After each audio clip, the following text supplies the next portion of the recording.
É uma tarde fria de janeiro de 2022, em Charles County, um pitoresco condado no estado de Maryland, Estados Unidos. Um homem não identificado percebe que seu vizinho, o qual costumava cumprimentar todas as manhãs quando estava tomando café ou pegando a correspondência, não aparece há 2 dias. Preocupado e ao mesmo tempo curioso, ele se aproxima, chama por ele e bate na porta de sua casa com insistência. O som das batidas ressoa dentro da casa, mas ninguém responde.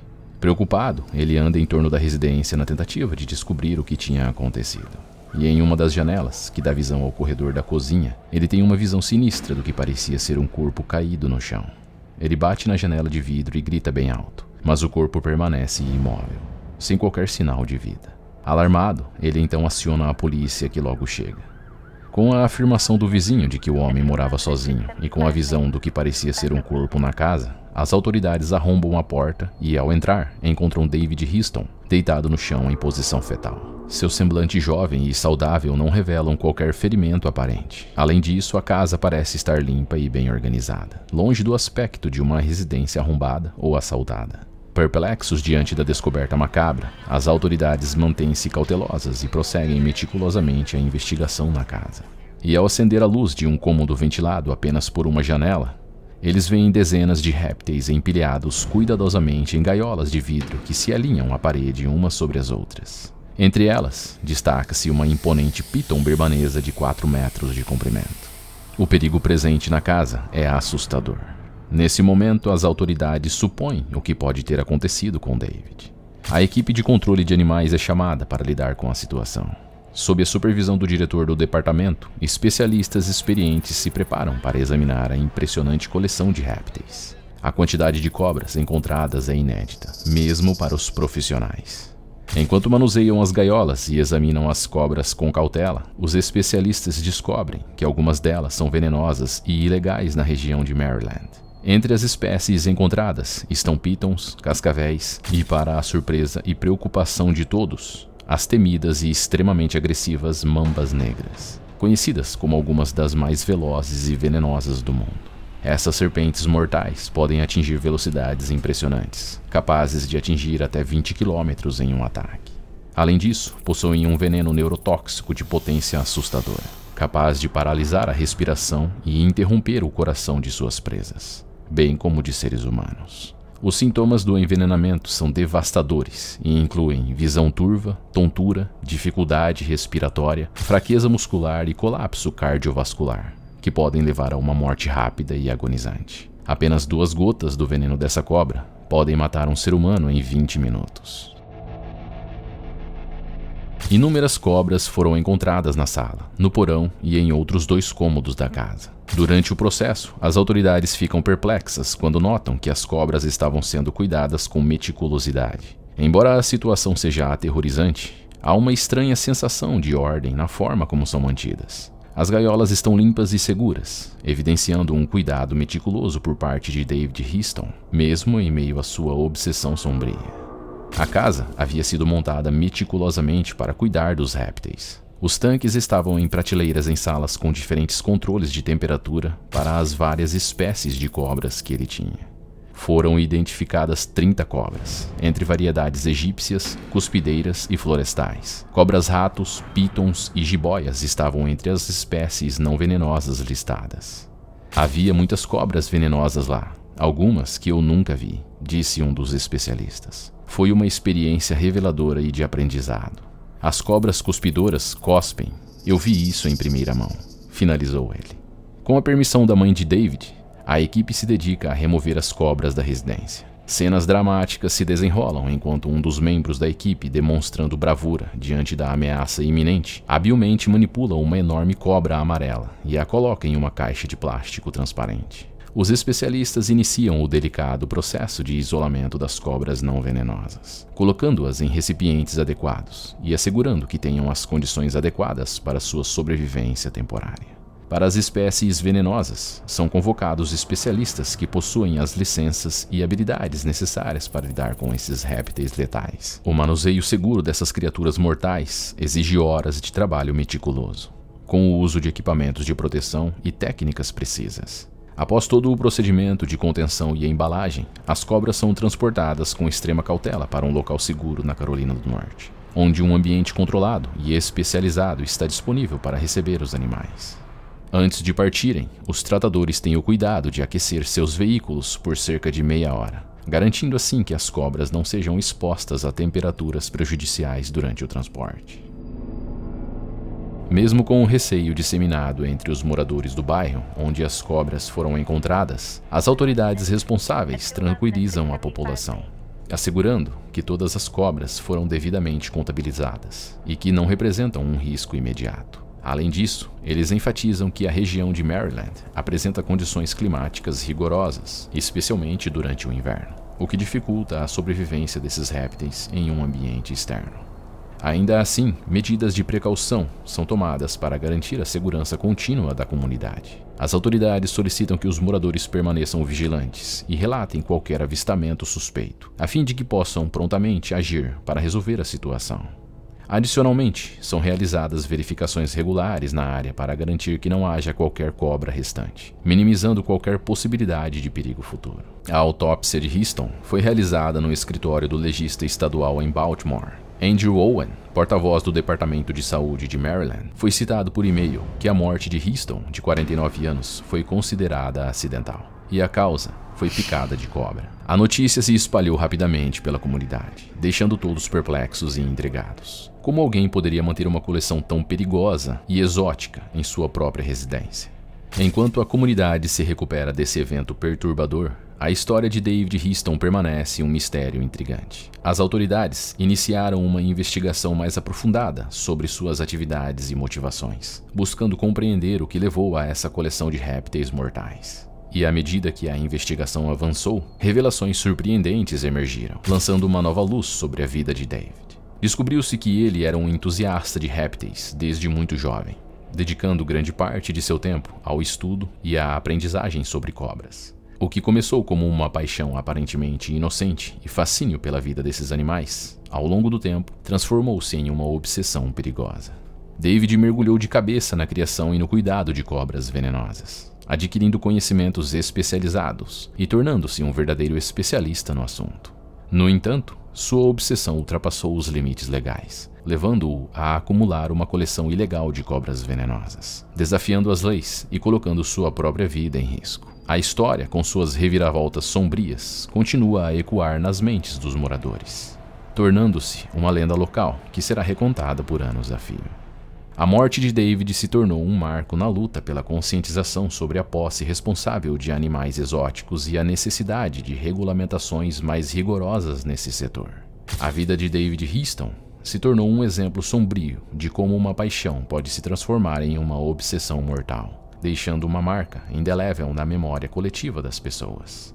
Enquanto a comunidade tenta se curar das feridas deixadas por essa história trágica, as autoridades locais se comprometeram a intensificar a fiscalização e a educação em relação à posse de animais exóticos. A casa em Pomfret, antes cheia de vida e fascínio pelo mundo das cobras, agora é apenas um lembrete sombrio das consequências trágicas de uma paixão desmedida. O silêncio que paira no ar parece ecoar as histórias que os moradores compartilham sobre o homem e sua coleção mortal.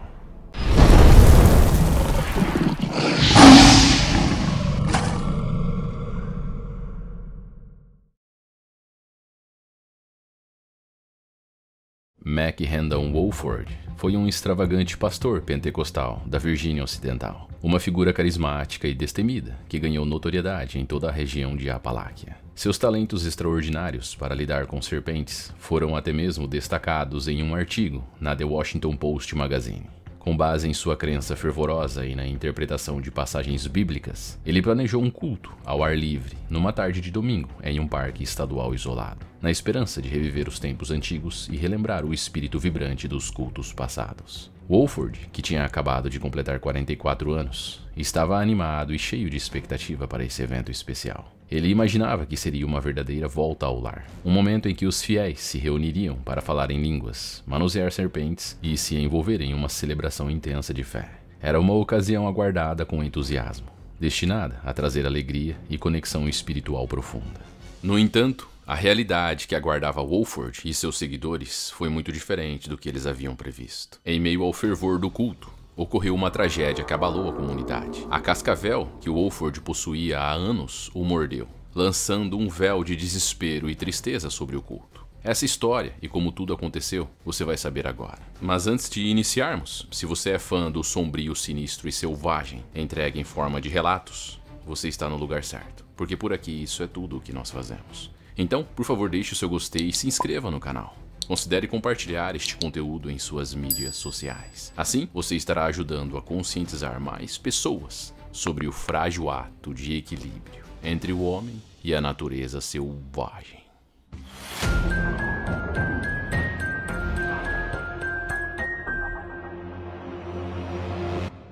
O pastor Mac era conhecido por sua convicção inabalável de que a Bíblia ordenava aos cristãos que lidassem com serpentes como um teste de fé em Deus. Ele acreditava que, se alguém fosse mordido, deveria confiar exclusivamente na intervenção divina para obter cura. Sua fé era enraizada nas palavras do Evangelho de Marcos, especificamente nos versículos 16, 17 e 18, que descrevem os sinais que seguirão aqueles que creem: expulsar demônios, falar em novas línguas, pegarem serpentes, beber substâncias mortais sem sofrer danos, impor as mãos sobre os enfermos e vê-los serem curados. Filho de um renomado manipulador de serpentes que perdeu a vida tragicamente em 1983, Mac Wolford dedicou-se incansavelmente a manter viva a prática que seu pai tanto amava. Ele se empenhou em preservar essa tradição, não apenas em sua amada Virgínia Ocidental, onde a prática era legalizada, mas também nos estados vizinhos, onde enfrentava restrições e desafios legais. Sua determinação e paixão fizeram dele uma figura intrigante e cativante, pronta para encarar a atenção da mídia e compartilhar sua crença. Wolford se recusava a temer as criaturas. Ele pendura cobras venenosas em volta do pescoço, dança com elas e até mesmo deita-se sobre ou próximo a elas. Ele exibe com orgulho pontos em sua mão direita onde uma cascavel afundou suas presas quando ele ainda era menino. Sua casa em Bluefield tem um quarto vago cheio de pelo menos 8 cobras venenosas, geralmente cascavéis, mocassins d'água e cabeças de cobre, que ele alimenta com ratos e camundongos. Além de sua paixão por essas criaturas, o pastor nutria um nobre desejo de auxiliar as igrejas situadas nos estados vizinhos, como a Carolina do Norte e o Tennessee. Ele empenhava-se incansavelmente em incentivar e orientar as igrejas locais a iniciarem seus próprios serviços de manejo de serpentes. Diferente de muitos pentecostais manipuladores de serpentes que evitam a mídia, Wolford abraçava os repórteres e os convidava a se juntar a ele em suas expedições de caça às cobras. Ele tinha uma habilidade única para articular seus pontos de vista e transmitir sua fé de maneira envolvente, atraindo a atenção tanto dos crentes como dos céticos. No último domingo de sua vida, tudo começou como um serviço festivo, ao ar livre, em um dia ensolarado na região de Panther Wildlife Management, um parque estadual, localizado a aproximadamente 80 milhas a oeste de Bluefield. Wolford usou sua página no Facebook para criar expectativa e convidar os fiéis a participarem. "Estou ansioso para me divertir muito nesse domingo", escreveu ele em 22 de maio do ano de sua morte. "Será uma volta ao lar, como nos velhos tempos. Relembraremos os dias de criação nas montanhas, com crentes falando em línguas e sendo cheios do Espírito Santo." Essas palavras provocaram um sentimento de nostalgia e curiosidade naqueles que acompanhavam a jornada espiritual de Wolford. Muitos fiéis e curiosos responderam ao chamado, ansiosos por vivenciar uma experiência única de fé e testemunhar os sinais e maravilhas que ele acreditava serem prometidos nas Escrituras. No local, uma atmosfera fervorosa tomou conta de todos. O som dos hinos ecoava entre as árvores, enquanto as pessoas se reuniam, ansiosas para experimentar uma conexão espiritual e profunda. Cerca de 30 minutos após o início do culto, Mac passou uma serpente amarela para um membro da igreja, confiante na proteção divina. A serpente foi colocada no chão, e Mac se sentou ao lado dela, demonstrando sua convicção e fé inabaláveis. No entanto, em um trágico momento, a serpente de repente o morde na coxa. O choque se espalhou entre a congregação enquanto todos testemunhavam a cena inesperada. O culto, que deveria ser uma expressão de adoração e celebração, se transformou em um cenário de desespero e incerteza. Imediatamente, Mac foi levado de volta à casa de um parente em Bluefield para receber os cuidados necessários, como já havia feito em ocasiões anteriores, quando foi mordido por cobras.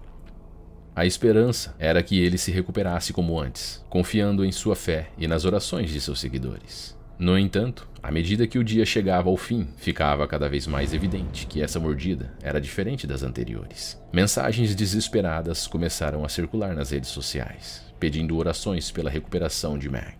O temor e a incerteza preenchiam o coração de todos que o conheciam e seguiam suas crenças. Enquanto Mac Woolford lutava contra os efeitos venenosos da mordida da cascavel, sua condição continuava a piorar de forma progressiva. Ele foi transportado às pressas para Bluefield Regional Medical Center. No entanto, não resistiu. Em uma triste coincidência, quando Woolford tinha apenas 15 anos, ele testemunhou a morte de seu próprio pai, aos 39, vítima de uma picada de cascavel, em circunstâncias quase idênticas. Aquela dolorosa experiência marcou profundamente sua vida e solidificou sua convicção de que a prática de lidar com serpentes era um teste de fé que deveria ser seguido à risca. Em uma entrevista ao The Washington Post, concedida no ano passado, Woolford compartilhou detalhes angustiantes sobre a morte de seu pai. Ele viveu por 10 horas e meia, disse ele. Quando foi mordido, expressou o desejo de morrer na igreja. 3 horas depois da mordida, seus rins falharam. Com o tempo, seu coração parou. Eu odiei vê-lo partir, mas ele morreu por aquilo que acreditava, finalizou Mac. A história voltaria a se repetir de forma trágica. De acordo com relatos de testemunhas da morte de Mac, ele foi mordido pela cascavel por volta das 13h30, e sua batalha pela vida se estendeu até aproximadamente às 11 horas da noite, deixando para trás uma comunidade atônita e questionando a tradição que havia reivindicado 2 vidas. Entre as pessoas presentes estava Lauren Pond, uma talentosa fotógrafa freelancer de 26 anos do distrito. Ela havia documentado os manipuladores de serpentes da região por mais de um ano, inclusive para o The Washington Post. Por uma ironia do destino, ela se hospedou na casa de Woolford em novembro, mergulhando ainda mais fundo em sua história e nas profundezas de sua fé. A história de Mac Woolford ecoou em debates acalorados sobre a necessidade de equilibrar a devoção religiosa com a prudência e a responsabilidade. As pessoas questionavam até que ponto a interpretação literal de passagens bíblicas deveriam ser seguidas, considerando os riscos envolvidos. Em meio à dor e à perplexidade, a história de Mac Woolford se tornou uma lição para todos. Ela levanta questões sobre as tradições religiosas arraigadas, o discernimento individual e a responsabilidade de equilibrar crenças pessoais com a segurança e o cuidado. Enquanto a notícia da tragédia se espalhava, um misto de lamento e perplexidade pairava sobre a região. A comunidade se dividia entre aqueles que compartilhavam a convicção de Mac e aqueles que questionavam a prática do manuseio de serpentes como um teste de fé. Os dias seguintes foram marcados por um luto coletivo e uma reflexão profunda sobre as implicações dessa fé fervorosa. Enquanto muitos continuavam a orar pela recuperação de Mac, outros confrontavam suas próprias convicções, ponderando sobre a linha tênue entre a devoção e o risco desnecessário.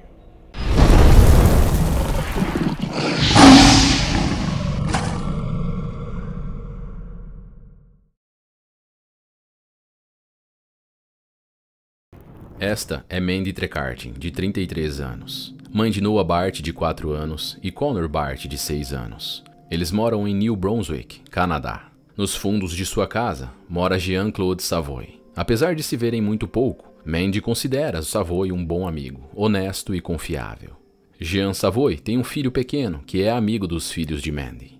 Nas primeiras horas do primeiro feriado prolongado de New Brunswick, em 4 de agosto de 2013, a primeira coisa que os garotos fazem ao acordar é pedir para Mandy deixá-los passar o dia na casa de Savoy. Na companhia de seu amigo, ela prontamente permite e eles partem, alegres e entusiasmados.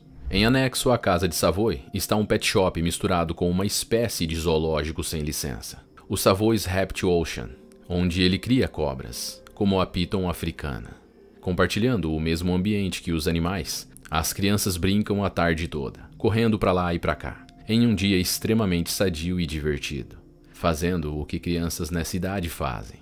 Não passa sequer por um momento pela cabeça de Savoy e Mandy que as crianças correm perigo, menos ainda na cabeça delas. Os garotos até brincam com alguns animais da casa sem o menor receio. Após muita bagunça e inúmeros mergulhos na piscina, Savoy pergunta se eles querem ir na fazenda de seu pai, pegar alguns camundongos para alimentar os animais do zoológico improvisado em sua casa.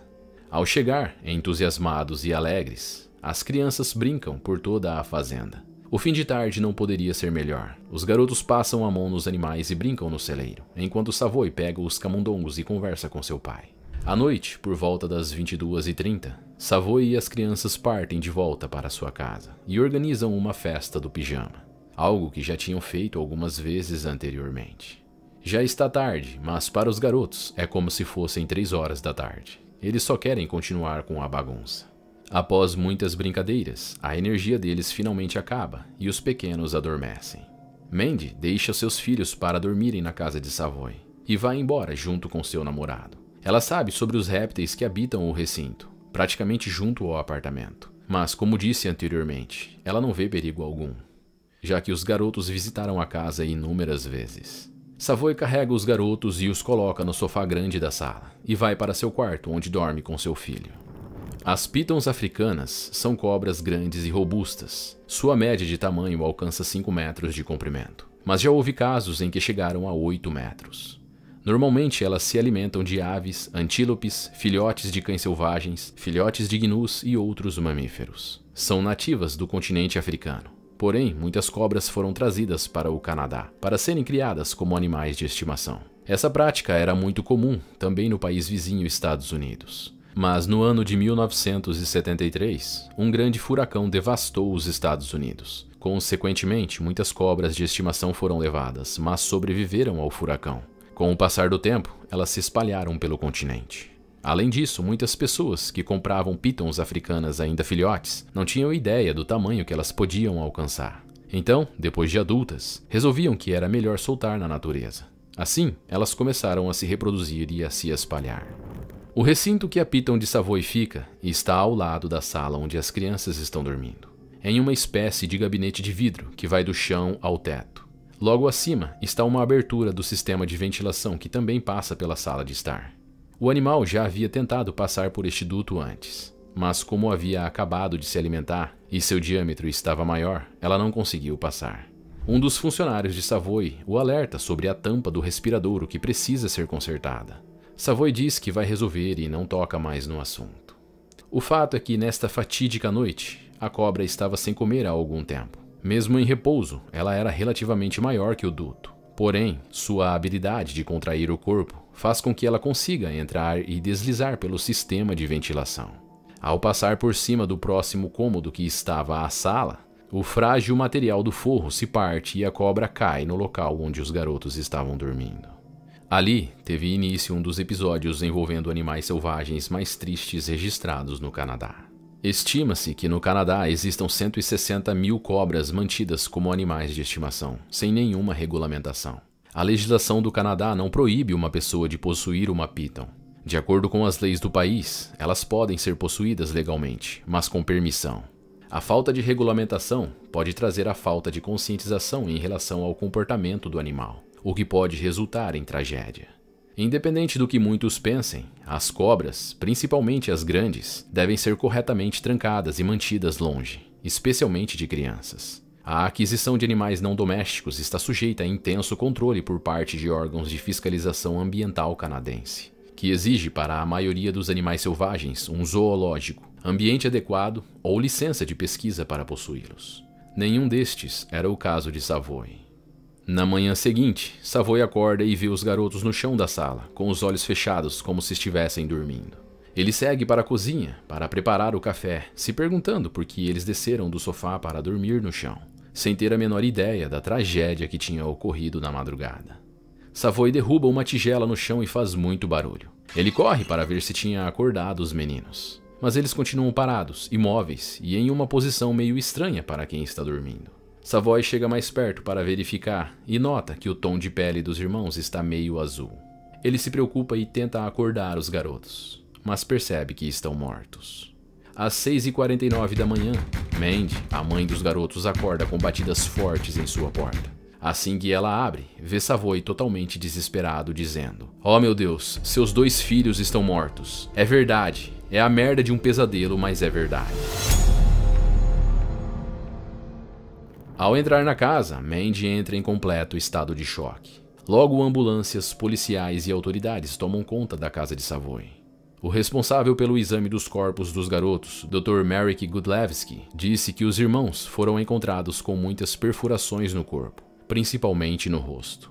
Connor sofreu múltiplas perfurações consistentes com picadas de cobra, escoriações e contusões, bem como hemorragias nos músculos do pescoço, enquanto Noah teve múltiplas perfurações compatíveis com mordidas em seu corpo. Há evidências de enrolamento ao redor do peito e pescoço de Noah, bem como marcas em seu rosto e nariz, disse ele. Os meninos morreram como resultado da constrição da piton que se enrolou em torno deles. A causa específica da morte foi asfixia devido ao estrangulamento do pescoço. O Dr. James Goetz, o principal veterinário provincial de New Brunswick, testemunhou que não viu nada de anormal com a cobra quando conduziu uma necropsia do animal um dia após a tragédia. Ele disse que seu estômago estava vazio, indicando que não comia há pelo menos um dia. Ele também descreveu como uma piton pode mudar seu diâmetro ao se contrair. Um problema que surgiu durante os testes porque sua largura de repouso parecia maior do que o duto pelo qual aparentemente havia escapado. Goetz disse que a cobra tinha cerca de 3,7 metros de comprimento e pesava cerca de 24 quilos. As pessoas se perguntavam como Savoy não ouviu o barulho da cobra quebrando o forro e caindo no chão da sala. Algum tempo se passou e o pior pesadelo de Jean-Claude Savoy se tornou realidade. Ele foi indiciado por 2 acusações de negligência criminal, em New Brunswick Court Queen's Bench, em Campbellton. O caso tomou repercussão mundial. Várias pessoas testemunharam durante o julgamento de Savoy que era comum ver a tampa da ventilação no chão do recinto, onde a cobra ficava. E o tribunal ouviu que a cobra quase escapou semanas antes da morte dos meninos, mas ficou presa no tubo de ventilação. Bob Johnson, o ex-curador de répteis e anfíbios, agora afastado do zoológico de Toronto, testemunhou no julgamento de Savoy que as cobras se tornam mais agressivas quando detectam possíveis fontes de alimento. Aqueles meninos podem ter sido um estimulante para aquela cobra, já que carregavam odores de camundongos que pegaram na fazenda na tarde do mesmo dia. Johnson também disse que uma vez que uma piton morde, é muito difícil desbloquear essa mordida, e aquela cobra pode ter se enrolado em ambos os meninos ao mesmo tempo. Em testemunho sobre o comportamento agressivo da cobra depois que ela foi capturada, Johnson disse que o animal estava sibilando e atacando o vidro do recinto. Uma cobra que responde assim é uma cobra muito agressiva. Foi uma resposta extrema à presença humana. Este animal era perigoso, finalizou ele.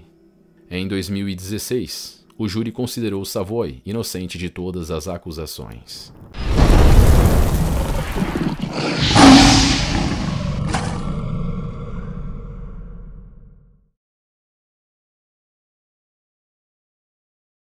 Antes do sol nascer, nas primeiras horas da alvorada de 21 de outubro de 2022, Jara, de 54 anos, matriarca de uma família que vive na aldeia de Batara, na ilha de Sumatra, na Indonésia, está organizando os preparativos para mais um dia de trabalho, retirando látex das seringueiras. Ela termina seu café da manhã reforçado, afia sua faca de corte de casca de seringueira, coloca suas luvas, um macacão, um lenço para proteger a cabeça do sol e parte caminhando por entre as árvores, sozinha, como fez praticamente a vida toda.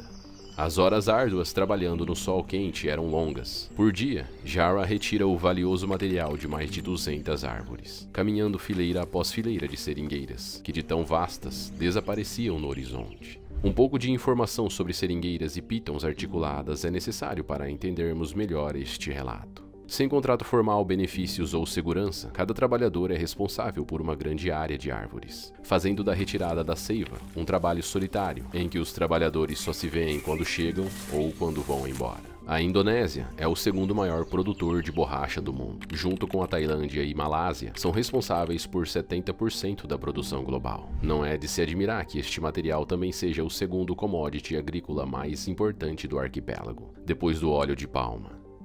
A seringueira precisa de altas temperaturas constantes em um ambiente úmido para ser mais produtiva. Essas condições são atendidas por aqui, ao mesmo tempo em que dividem o ambiente com animais como orangotangos, tigres de Sumatra, rinocerontes e uma grande população de pitons reticuladas gigantes. Estes animais vivem nas partes mais remotas das florestas e se alimentam de mamíferos de até 6 vezes o seu tamanho, pássaros e ocasionalmente seres humanos. Normalmente, seu comprimento varia entre 5 a 7 metros, mas podem chegar aos 9 metros e pesar mais de 160 quilos. Apesar de imensa, essa não é a maior cobra já registrada na ilha. Em 1912, uma piton com 10 metros de comprimento foi documentada. Encontrada em florestas tropicais e pastos, bem como em rios e riachos ao sudeste da Indonésia, a espécie é a maior cobra nativa do continente e a segunda maior espécie do mundo. Ela possui poucos inimigos naturais, pois são fortes o suficiente para matar quase qualquer animal que as ameace. Às vezes atacam até os seus próprios predadores, ainda que muitas vezes não consigam engoli-los. Apesar de serem animais de grande porte, suas características biológicas as fazem se camuflar no ambiente, transformando-as em excelentes predadores de emboscada, que aguardam furtivamente até suas presas chegarem perto para atacar. O ambiente úmido dos seringais forma um ecossistema com porções de água aqui e ali, criando ainda mais opções de esconderijo para estes animais se esconderem. A mesma rotina feita há anos faz com que Jara entre no modo automático e reduza a vigilância. Ela termina de riscar e colocar o recipiente para captar látex em uma das árvores e segue para a próxima, onde passa por densas folhagens rasteiras e barro úmido, misturado com galhos secos caídos, totalmente distraída e sem ter a menor ideia do tamanho do perigo que a espreita. Nesse momento, com a mesma velocidade que um crocodilo emerge da água para atacar suas presas, uma piton com cerca de 7 metros explode de uma pequena vegetação baixa e abocanha Jara, e com suas presas curvadas e serrilhadas a puxa, derrubando-a no chão. Apesar de não serem venenosas, como disse anteriormente, as pitons são incrivelmente fortes. O evento é tão rápido e fulminante que a mulher só assimila o que está acontecendo quando a cobra já estava se enrolando em seu corpo, para sufocá-la até a morte. Jara tenta se debater e lutar contra o animal, mas é em vão. Ela já está no chão e parcialmente imobilizada. Aos poucos, o animal vai se contorcendo e se adaptando ao corpo da mulher, pressionando-a de forma gradual, restringindo o fluxo de sangue e a chegada de oxigênio para os órgãos vitais, como o coração e cérebro. A pressão é tão grande que Jara sequer consegue gritar para pedir ajuda, à medida que ela tenta desesperadamente respirar, mais a cobra aperta o seu corpo. Ao perceber que sua presa se desfaleceu, talvez morta, talvez apenas inconsciente, o animal começa a preparar seu corpo para engoli-la por inteiro. O principal aspecto sobre as pitons é que suas mandíbulas têm grande mobilidade, com elasticidade suficiente para engolir um bezerro inteiro, graças a uma parte elástica de tecido conjuntivo que conecta sua mandíbula inferior ao crânio, juntamente com a estrutura óssea da parte da frente da boca, dando a impressão de que o animal desloca suas mandíbulas para engolir suas presas. Mas a verdade é que suas mandíbulas inferiores não estão fundidas. Esta é a grande diferença entre a boca de uma cobra e a de outros animais. A provação da senhora, desde a constrição até o animal engoli-la por completo, pode ter levado cerca de 2 horas.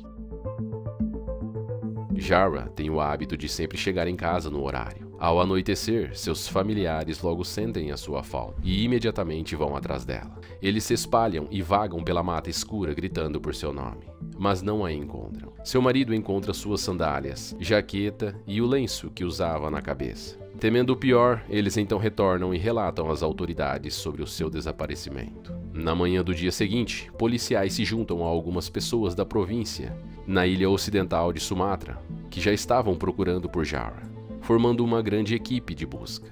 E após 2 dias de procura, alguns moradores encontram a cena que mais temiam. Uma imensa cobra agourenta, com a barriga inchada, nitidamente descansando depois de ter comido alguma coisa. Imediatamente todos os policiais e moradores comparecem ao local.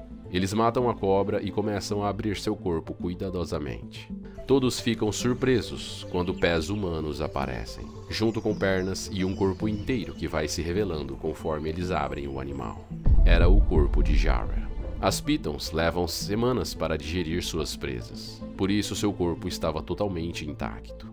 Um vídeo gravado mostra um voluntário usando cuidadosamente um galho para prender a cabeça da piton, enquanto outros abriam o animal com facas e facões. A cena perturbadora então cortou para o estômago, enquanto os aldeões abriam o animal cuidadosamente, revelando o corpo engolido da avó desaparecida. Todos ficaram surpresos, disse Anto, chefe da vila local de Terjan Gaja, ao virar o press. Há especulações de que o desmatamento para o cultivo de óleo de palma e seringueiras está levando a um maior contato entre pitons e humanos na Indonésia.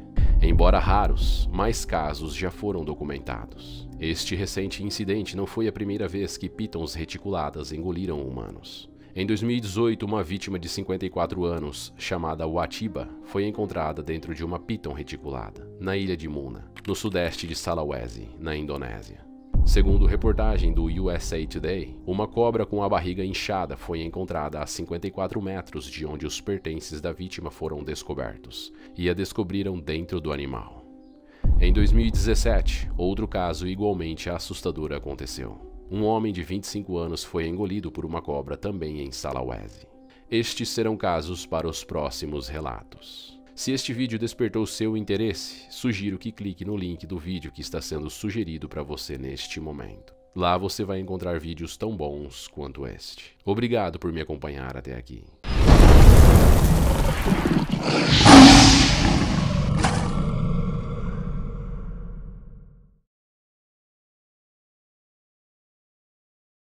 Este é Josep Bruno Slowinski, um herpetologista renomado que dedicou sua vida ao estudo e pesquisa de répteis e anfíbios. Ele nasceu em 20 de dezembro de 1962, em Albany, Nova York, nos Estados Unidos. Desde jovem, Slowinski demonstra interesse pela vida selvagem, especialmente pelos répteis. Essa paixão o levou a se tornar um dos principais especialistas no campo da herpetologia. Sua paixão surgiu aos 15 anos de idade, quando foi picado por uma cascavel no estado do Nebraska.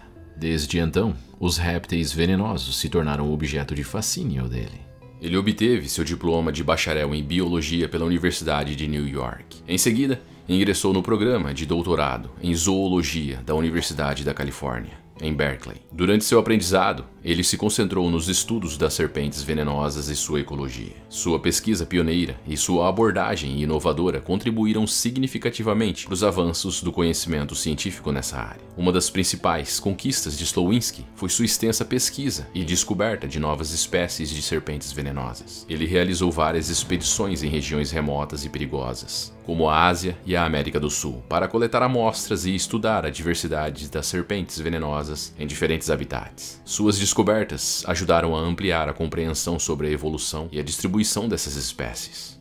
No entanto, em setembro de 2001, durante uma expedição em Myanmar, Joseph Slowinski encontrou seu trágico fim, enquanto manuseava uma pequena serpente, uma coral de cabeça preta. Ele foi mordido pelo réptil, e mesmo com assistência médica, Slowinski não resistiu ao veneno e faleceu aos 38 anos de idade. E é este o caso que você vai conhecer agora. Mas antes de iniciarmos, se você é fã de relatos sombrios, sinistros e selvagens, você está no lugar certo, porque por aqui isso é tudo o que nós fazemos. Então, por favor, se inscreva no canal e deixe o seu gostei. Não se esqueça de deixar o seu comentário. Isso significa o mundo para nós. Considere compartilhar este conteúdo em suas mídias sociais. Assim, você estará ajudando a conscientizar mais pessoas sobre o frágil ato de equilíbrio entre o homem e a natureza selvagem.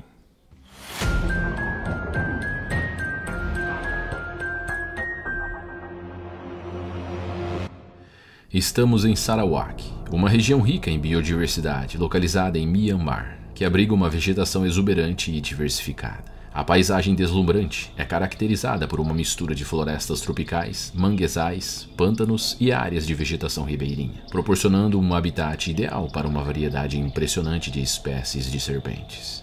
As florestas tropicais de Sarawak são conhecidas por sua exuberância e são consideradas algumas das mais antigas e bem preservadas do mundo. Essas florestas abrigam uma miríade de espécies de árvores de grande porte, como Dipterocarpácea, Merante e Querubim, que se erguem majestosamente acima da vegetação circundante. A densidade e a diversidade da vegetação são surpreendentes, com inúmeras plantas epífitas, como orquídeas e samambaias, que se apegam às árvores em busca de luz solar.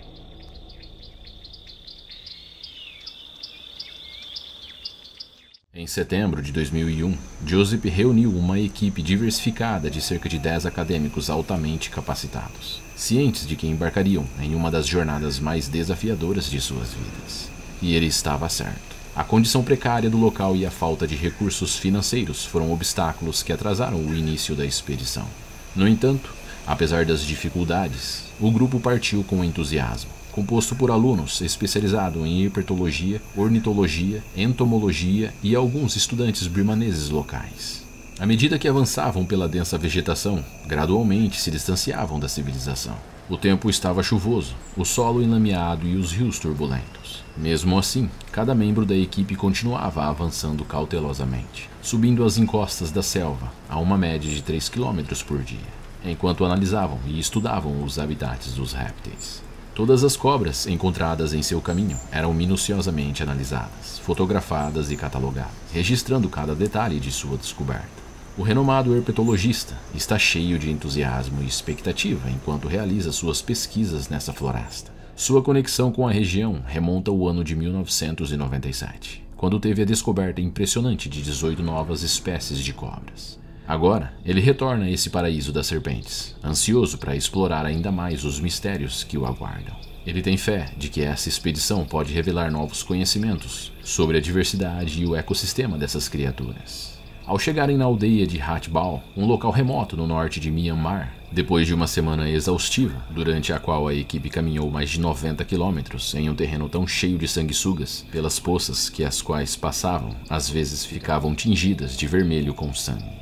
Bruce, um dos integrantes da equipe, desbrava a vegetação com seus sentidos aguçados e olhos treinados, e avista uma serpente que instantaneamente desperta sua atenção, a cobra coral de cabeça preta. Essa espécie em particular é notável por sua aparência impressionante, que às vezes se confunde com a coral não venenosa. No dia 11 de setembro, por volta das 7 horas da manhã, Bruce Levinsky levou a cobra encontrada em um pequeno saco para ser analisada, da qual foi fotografada, nas mãos do herpetologista. Embora tenham surgido relatos conflitantes sobre essa manhã desde então, o consenso geral é que Joseph não tinha conhecimento exato da espécie da cobra, mas acreditava que era a coral não venenosa. E mesmo que ainda estivesse muito escuro para enxergar bem, Joey confiantemente enfiou a mão direita no saco para extrair o espécime e analisá-lo sem suas luvas de proteção.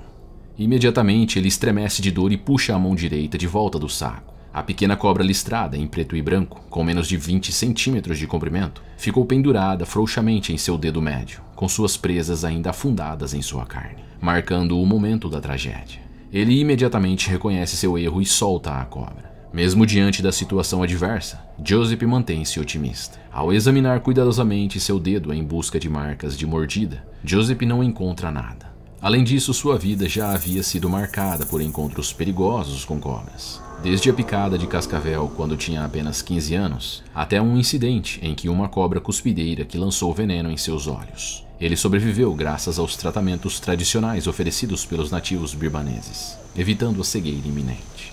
Despreocupado, Bruno então toma café da manhã com sua equipe, fazendo piadas para manter o ânimo. E às 7h30 ele deita-se novamente para tirar uma soneca. No entanto, 30 minutos após se deitar, Joseph começa a sentir um formigamento em seu braço. Sendo um especialista no assunto, ele reconhece imediatamente que aquilo era um efeito da mordida da cobra. Consciente do que está por vir, 15 minutos após perceber o formigamento, ele instrui 2 membros da equipe a se deslocarem para a cidade mais próxima em busca de ajuda, que ficava a cerca de 12 quilômetros. Apesar de ainda ser filhote, a cobra que mordeu o herpetologista é uma coral de cabeça preta. Essa espécie de cobra é reconhecida por sua velocidade de ataque e pela potência fulminante de seu veneno, que pode causar danos irreversíveis ao corpo humano. Seu veneno é altamente tóxico e letal para suas presas e também para humanos. Ele contém uma mistura complexa de toxinas que afetam o sistema nervoso, causando paralisia muscular e insuficiência respiratória. Devido à sua natureza venenosa, a cobra coral de cabeça preta é respeitada e temida em muitas culturas asiáticas. Elas são frequentemente retratadas como símbolos de poder, perigo e mistério. Em algumas áreas rurais, as mordidas dessas cobras são um desafio significativo para a saúde pública e requerem tratamento médico urgente. Curiosamente, apesar da toxicidade de seu veneno, as cobras corais de cabeça preta geralmente são conhecidas por sua natureza calma e não agressiva. Elas tendem a evitar o confronto, sempre que possível, e preferem se retirar ou se esconder em vez de atacar. No entanto, se ameaçadas ou provocadas, elas podem morder e injetar seu veneno poderoso, como aconteceu nesse caso.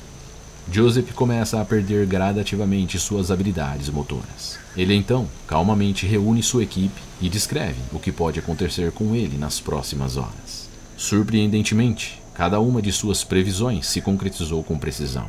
Conforme as horas avançavam pela manhã, sua voz foi se tornando cada vez mais fraca, e ele só conseguia se comunicar por meio de mensagens escritas e sinais. Por volta das 13h30, Joseph já não consegue mais respirar por conta própria, e sua equipe começa a se intercalar fazendo procedimentos de respiração boca a boca. Essa situação se estende por quase 26 horas, em meio a uma infestação de pernilongos. Às 15 horas, os mensageiros chegam, trazendo um pedido das autoridades militares para obter informações atualizadas, antes que um helicóptero pudesse ser enviado. E novamente, mensageiros foram enviados de volta, solicitando novamente com urgência um helicóptero. Infelizmente, as condições climáticas pioraram durante a noite, impossibilitando o resgate aéreo, e as chuvas continuaram no dia seguinte. Por volta das 4 da manhã, Joseph já não conseguia mais se comunicar de nenhuma forma. Ao 12h25, seu coração parou e sua equipe iniciou 3 horas de reanimação cardiopulmonar, enquanto aguardavam o helicóptero de resgate que não conseguia pousar. A hora oficial de sua morte foi às 12h25 do dia 12 de setembro de 2001. O transporte aéreo só foi possível na tarde seguinte. Atendendo ao pedido da família, os restos mortais de Joseph foram cremados. Vários pesquisadores ficaram profundamente imersos no campo mesmo após sua partida, dedicados a concluir o trabalho que Joseph iniciou. Sua ausência deixou um vazio no coração da equipe, pois todos respeitavam e admiravam sua dedicação incansável à pesquisa e sua coragem diante dos perigos da natureza. Joseph era conhecido por sua paixão pela biodiversidade e pelas descobertas científicas. Durante sua viagem em Myanmar, ele teve a oportunidade de estudar novas espécies de cobras e lagartos, expandindo o conhecimento sobre a fauna da região. Sua determinação em enfrentar os desafios da expedição e seu compromisso com a conservação das espécies o tornaram um verdadeiro herói para aqueles que trabalharam ao seu lado. Mesmo diante das dificuldades, Joseph nunca perdeu sua curiosidade e entusiasmo. Sua coragem ao lidar com cobras venenosas e sua capacidade de se adaptar a situações adversas eram características que o destacavam como um verdadeiro explorador. Ele se orgulhava do trabalho realizado em Myanmar, mas seu maior orgulho era a equipe de pesquisa com a qual trabalhou. Ele acreditava firmemente na importância do trabalho em equipe e no compartilhamento de conhecimento para avançar na ciência.